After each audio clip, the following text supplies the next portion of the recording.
তো গাইজ আমরা 3 নম্বর ট্রেডে এন্ট্রি নেব, বাই সাইডে এন্ট্রি নেব। আমাদের বাই সাইডে এন্ট্রি 422-এ এন্ট্রি, আর স্টপ লস রাখবো আমরা 408, আর টার্গেট হবে, ফার্স্ট টার্গেট আমাদের হবে 455। মার্কেট সাপোর্ট লেভেল থেকে একটা বুলিশ প্যাটার্ন এখানে বানিয়েছে, তাই এই ট্রেডটা নেওয়ার লজিক। এটাও প্রপার স্ক্যাল্পিং করব আমরা।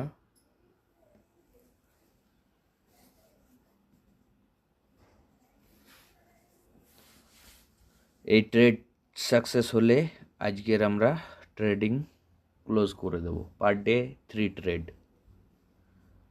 ট্রেডিং করতে গেলে একটা রুল প্রত্যেককে বানাতে হবে, সেই রুলের বাইরে গেলে চলবে না।